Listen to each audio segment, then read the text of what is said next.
Hello दोस्तों, भारतीय युद्ध नीति के एक नए एपिसोड में आप सभी का स्वागत है। आज हम जानेंगे साउथ चाइना सी में विवाद और लेटेस्ट इशू क्या है। दोस्तों, अगला महायुद्ध हुआ तो वो साउथ चाइना सी के विवाद पे हो सकता है। ये तस्वीर देखिए, ये है फेयरी क्रॉस आइलैंड। ये 1 स्क्वायर मील से थोड़ा सा ज्यादा बड़ा है। यहाँ आप देख सकते हैं air strip, advance radar system, missile system और करीब 200 चाइनीज सैनिक। मगर ताजुब की बात यह है कि 2014 में ये टापू एग्जिस्ट ही नहीं करता था और इसी तरह चाइना के कई सारे मिलिट्री बेसिस एग्जिस्ट ही नहीं करते थे, मगर आज ये साउथ चाइना सी में फैले हुए हैं। ये आइलैंड्स मैन मेड हैं। चाइना ने केवल कुछ महीनों में इन आइलैंड्स का निर्माण किया है और अगले कुछ महीनों में उस पर मिलिट्री बेसिस इस्टेब्लिश किए हैं। ये आइलैंड खास तौर पे दुनिया के सबसे इम्पॉर्टेंट एरिया में बनाए गए हैं, जो है साउथ चाइना सी।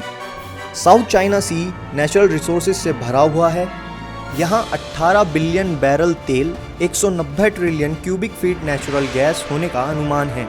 यहाँ से दुनिया का 10% फिशरी बिजनेस भी होता है और दुनिया का 30% ट्रेड यहीं से जाता है। आज के समय में 5 कंट्रीज इस एरिया को अपना बताते हैं। यूएन का लॉ ऑफ सीज कहता है कि किसी भी देश के 200 माइल्स तक का ओशन का पानी उसी देश को बिलोंग करता है। इसे एक्सक्लूसिव इकोनॉमिक जोन भी कहा जाता है। किसी भी देश की ईईजी पे उस देश का हक है, वो वहाँ के रिसोर्सेज यूज कर सकता है और उन पे उसका सॉवरेन राइट है। बाकी के वाटर एरियाज यूज किए जा सकते हैं सारे देशों द्वारा। ज़्यादातर देश जो साउथ चाइना सी में हैं वो इस लॉ के अकॉर्डिंग अपने देश के वाटर्स को क्लेम करते हैं, मगर चाइना इसके 90% के एरिया को क्लेम करता है। चाइना इसे हिस्टोरिकली क्लेम करता है क्योंकि 1500 एडी में वहाँ चाइनीज नेवी नेवल एक्सपेडिशंस किया करती थी। चाइना इस एरिया को 9 डैश्ड लाइन से रिप्रेजेंट करता है। वर्ल्ड वॉर 2 के दौरान जापान का इस पूरे इलाके पर दबदबा था। वर्ल्ड वॉर 2 के बाद वो दबदबा खत्म हो गया और चाइना ने मौके का फ़ायदा उठाते हुए मैप पर 9 लकीरें खींच के अपना दबदबा कायम कर लिया, जो कि बाद में 9 डैश्ड लाइन कहलाई, जिसमें साउथ चाइना सी का 90% भाग आ जाता है।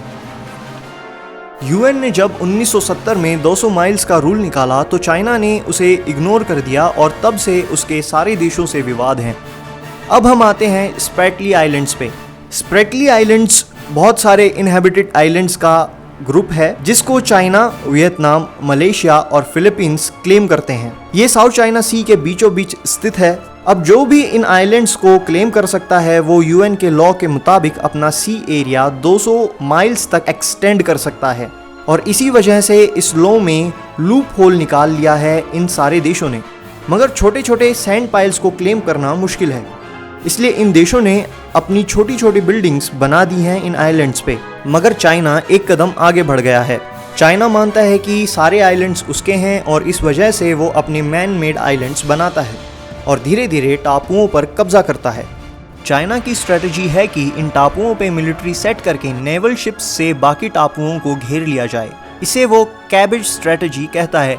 जब यूएन ने नोटिस किया तो यूएस, जो कि सुपर पावर है, वो अपने वॉरशिप्स भेजता रहता है साउथ चाइना सी में। व्हाइट हाउस के चीफ स्ट्रेटेजिस्ट स्टीव बैनन का मानना है कि यूएस की चाइना के साथ वॉर हो सकती है साउथ चाइना सी में अगले 5-10 सालों में। 2016 में national court of the Hague ने फिलीपींस के फेवर में रूल निकाला, मगर चाइना ने उसे डिसमिस कर दिया। चाइना ने साउथ चाइना सी के ऊपर एयर जोन को अपना बताते हुए रूल जारी किया कि कोई भी देश का प्लेन अगर वहां से जाता है तो वो चाइना को नोटिफाई करेगा। कुछ सालों पहले तक ये डिस्प्यूट डिप्लोमेटिक लेवल तक रहते थे और इस पे कभी कभी मिलिट्री टेंशंस होते थे। यूएस कभी कभी अपने नेवल शिप्स साउथ चाइना सी में पेट्रोलिंग के लिए ले जाता था और कभी कभी चाइना के नोटिफाइड एयर स्पेस में एयरक्राफ्ट्स ले जाके उसे दबाता था। मगर अब सारे देश अपने क्लेम्ड आइलैंड्स को मिलिटराइज कर रहे हैं। रिसेंटली कोविड-19 के बाद जब सारे देश कोविड-19 के अंजाम से लड़ रहे हैं, तब चाइना ने अपनी मिलिट्री की हरकत इस एरिया में बढ़ा दी है। यूएस ने ये देखकर अपने 2 नेवल शिप्स साउथ चाइना सी में भेज दिए। इसके साथ साथ उसने अपने B-52 बॉम्बर्स भी भेज दिए। ये टेंशन अभी बनी हुई है। क्या यही रीजन है कि चाइना ने अपने मिलिट्री कैंप्स लद्दाख से हटा लिए हैं? क्या उसे डर है कि वो ईस्ट में यूएस और जापान से और लेफ्ट में भारत से एक साथ नहीं लड़ सकता? इसका जवाब देंगे आने वाले कुछ एपिसोड में। तो ज़रूर सब्सक्राइब करें और हमें बताएं आप किस टॉपिक पर वीडियो देखना चाहेंगे। आज के लिए बस इतना ही। जय माँ भारती।